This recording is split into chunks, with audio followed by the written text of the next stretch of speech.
I'm going to share with you the top 7 New Year's resolution goals to set in 2025. Now, these goals are universally beneficial for everyone, no matter what stage of life you're in, and they will help you succeed in business and in life. Now, some of these goals you may have already done, but I'm sure that you have not mastered all of them. James Clear, the best-selling author behind Atomic Habits, puts it perfectly. Habits are the compound interest of self-improvement. If you can get just 1% better at something every single day, then by the end of the year, you're going to be 37 times better. So small progress every day adds up over time, and it leads to massive results. But here's the catch. Those 1% gains don't compound unless you stay consistent. With that said, the first resolution is to wake up and go to bed early at the same time every single day. Now, this is the foundation for everything else. Going to bed late absolutely crushes your productivity. And if you've got a set alarm in the morning for work or school, staying up too late cuts into your sleep, which leaves you feeling really groggy and dragging throughout the start of your next day. That fatigue doesn't just stay with you in the morning, it's going to ripple throughout everything. Your focus is going to drop, your memory and retention are going to take a hit, and you're going to be more reliant on caffeine just to stay afloat. So sticking to a consistent bedtime helps you avoid these issues, and it sets you up to wake up refreshed. The morning is a very powerful time. It's when your mind is going to be at its sharpest and its most creative. Solutions to problems are going to come easier, and your big ideas for your projects are going to flow way more naturally in the morning. It's also an ideal time for focus, with fewer distractions. Notifications probably aren't popping off as soon as you start waking up, and the world is still quiet. Starting your day early means that you're going to have enough time to set the tone of your day with a grounded morning routine. Compare that to rolling out of bed 5 minutes before an investor meeting. Starting your day rushed and reactive can make it hard for you to hit the ground running. If you're not naturally a morning person, this can obviously be a lot more difficult. So here are 4 strategies to help you change that. The first is to start small and just ease into it. Trying to overhaul your schedule all at once usually ends up backfiring. It's tough to jump from waking up at 7 a.m. to 5 a.m. overnight. It's like quitting caffeine cold turkey after years of drinking it every day and relying on it. So do this instead. Take it step by step. If your alarm is set for 7 a.m., just move it back 15 minutes every single day. And in a week or so, you'll have gradually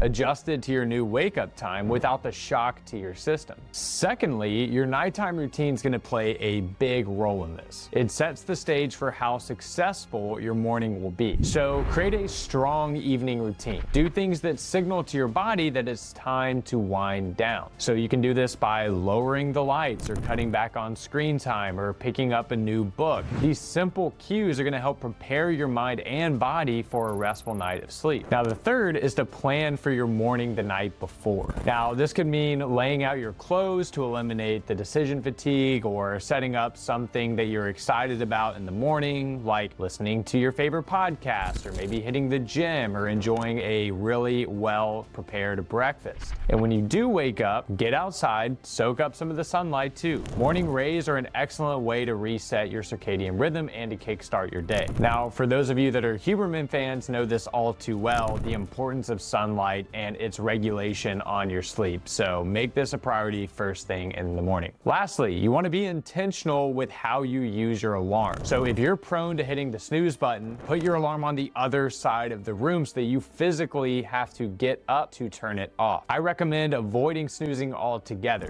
Those extra 9 minutes usually don't give you any quality sleep, and they can add up over time. Additionally, you want to choose an alarm sound that works for you. So if a loud siren makes you anxious, maybe go for something a little bit more soothing to ease you awake. Another game changer tip is to calculate your sleep cycle so that your alarm wakes you at the end of a cycle, not in the middle of REM sleep. There are apps that can do this for you automatically, like the Sleep Cycle app, which is the app that I use, and it can be key to avoiding really groggy mornings when getting up feels impossible. If you use apps like these, it can make you feel very well rested. If you like the first tip so far, please do me a favor and hit the subscribe button. Doing that may or may not help you avoid hitting the snooze button. The second resolution is all about identifying and breaking free from negative habits that hold us back. When these bad habits take root, they can spiral. Let's take heavy drinking as as an example. It can wreck your personal health, it can ruin your reputation, and it can drag down your career. As a founder, one misstep can have bigger consequences than you might think. It's not just about missing a networking event or a deal. It's about the toll that it takes on your body, on your mind, and on your decision making. If you're not operating at your best, it's easy to lose opportunities and damage the progress that you've worked on so far. And remember that rule from James Clear, the 1% better every day compounding over time. The exact opposite works as well. If you become 1% worse every day, that also compounds in the wrong direction. So these types of habits lead to that negative compounding, which of course none of us want. Grudges are another big one. Holding on to resentment isn't just emotionally exhausting. It's going to cloud your judgment. It can hurt your relationships, whether it's with your partner or your team or your investors. Trust starts to break down and the people that you need to collaborate with start to become distant. Grudges have this way of becoming toxic over time and eating away at your ability to connect with others on a much deeper level. Think of it like carrying around a backpack full of rocks. And every time that you let go of anger, you're pulling a rock out of the backpack. And over time, the weight lightens and you can move forward much more freely. The point is, there's no shortage of bad habits to break, and we all have them. Each one you let go clears the path to a higher level of clarity and control over your life. It can also stop you from becoming 1% worse every day and flip you over to becoming 1% better every single day. The third resolution is simple, but it can have a huge impact. Exercise at least 3 days per week.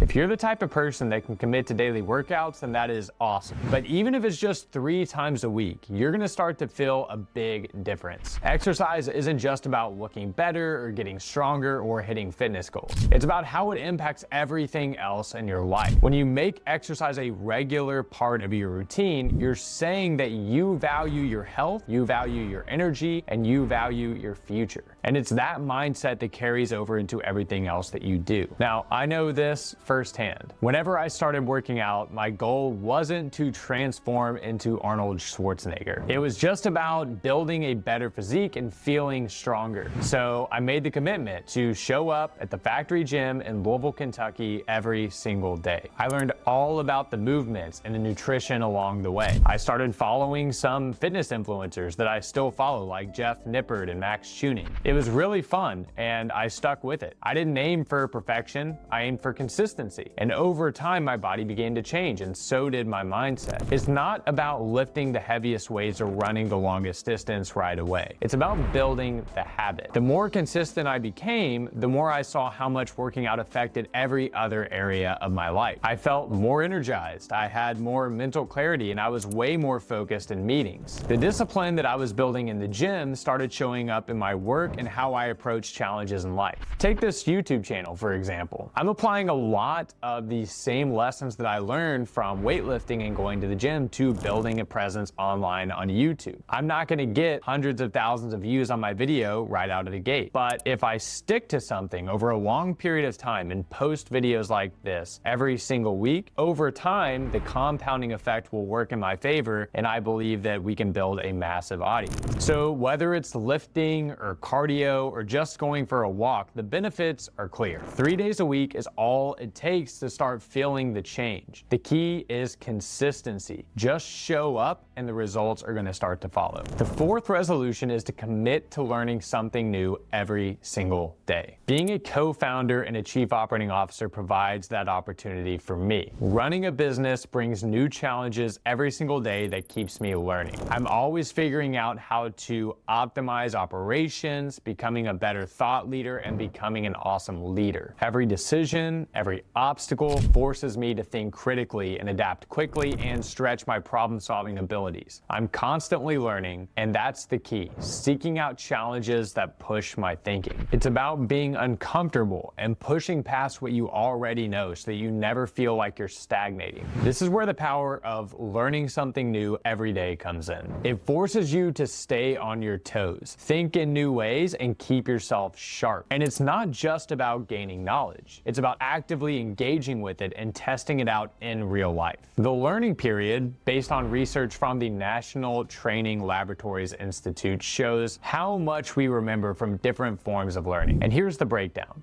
5% from lectures, 10% from reading, 20% from audio-visual materials, 30% from demonstrations, 50% 80% from discussion groups, 75% from practice by doing, and 90% from teaching others. The research shows that the best way that we can retain what we learn is to teach it. When we teach others, you're reinforcing knowledge that's in your own mind. As a leader, this means that you can share the leadership principles that you're learning with your team. And not only does it help them grow, but it also solidifies the principles in your own mind. Again, this is one of the benefits of sharing your knowledge with the world, which is what we're doing here on YouTube. Every time that I learn something new, I make a video about it and I share it with my audience. So not only does it help me get more information out into the world, it helps me solidify everything that I learn all the time. Along the lines of teaching others, the fifth resolution is to find one person to help every day. It's easy to get caught up in your own world, your goals and your priorities, but the real opportunity lies in stepping outside of yourself. Dan Martell puts it like this: the more you help other people achieve something, the more you'll have it for yourself. You achieve what you desire for others. If you want to be rich, you should desire other people get rich. If you want to be healthy, you should desire other people get healthy. And you can only keep what you give away. So if you're like, hey, why don't I have more opportunity? Think to yourself, how many opportunities have I given somebody else lately? When's the last time you took a shot on a random person? It's the law of reciprocity.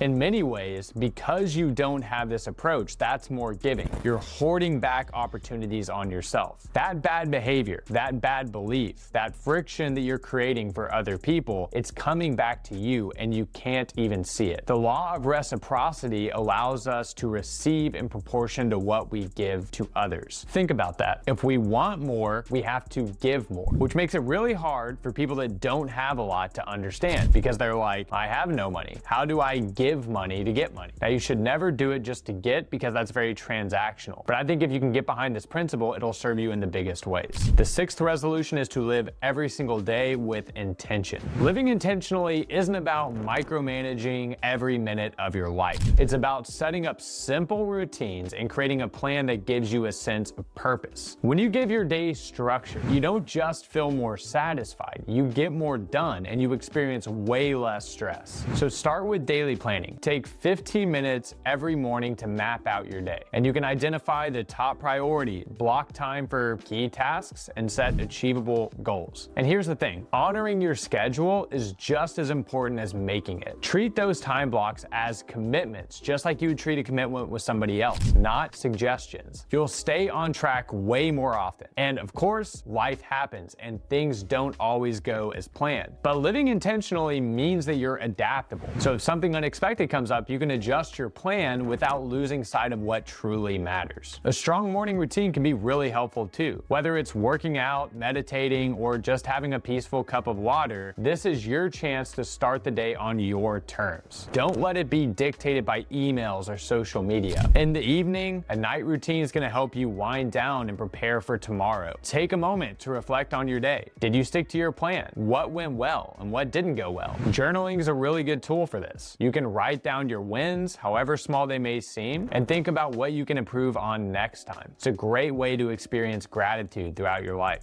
Recognizing your progress, even the little wins, tracking your progress, that's going to keep you motivated. And again, it all comes back to consistency and time. Ending your day with something that you're thankful for can shift your mindset and set you into a positive tone for the next day. By living every day with intention, you're going to align your actions with your values and your goals and give yourself clarity and structure to handle whatever comes your way. And with consistent routines and reflection, you'll not only accomplish more, you're going to feel more focused, grounded, and in control. And you're going to feel more accomplished. The seventh resolution is to prioritize your relationships. This is especially helpful for entrepreneurs. Building a startup is a grind. It takes everything you've got: time, energy, and a ton of focus. And there's a catch to it. If you're not careful, the hustle can and probably will steal away the time that you need with the people who matter to you most. And I'm telling you, the relationships in your life, whether it's family, friends, or your partner, or even your team, are what make life meaningful. At Forecaster, one of our core values is living with balance. If you're a founder, it's easy to justify the sacrifice. You tell yourself, I'll give everything now and enjoy the rewards later. But the hard truth is that later never comes unless you make time for it today. Set aside intentional moments to connect with the important people in your life. Whether that's a weekly date night, a Sunday call with your parents, or just 15 minutes a day to catch up with your friends. These small moments may seem trivial, but over time, they're gonna create a deeper bond that's invaluable. And you may notice a theme here. We continue to talk about consistency and maintaining consistency over a long period of time, and those small incremental gains really add up. In the fast-paced startup world, it's not just your personal relationships that need attention. Professional relationships matter too. Strong, genuine connections with your team, investors, and mentors can make a difference. Take time to listen, offer support, and show appreciation. It really goes a long way. Also, remember that prioritizing relationship means being fully present. When you're with somebody, put away your phone, close the laptop, and give them your undivided attention. Showing up is one of the best and easiest ways to show that you actually care. At the end of the day, building a startup is way more enjoyable and rewarding whenever you have people to share it with. By making your relationships a priority, you're not just building a business, you're building a life that actually matters. 90% of people give up on their resolutions within the first few weeks of the new year. Just remember, if you can just improve by 1% every day, then by the end of 2025, you'll be 37 times better than you were at the start of the year. Now that you've got a solid foundation of resolutions to move your life forward, click this link to learn about the top 10 productivity hacks used by billionaires.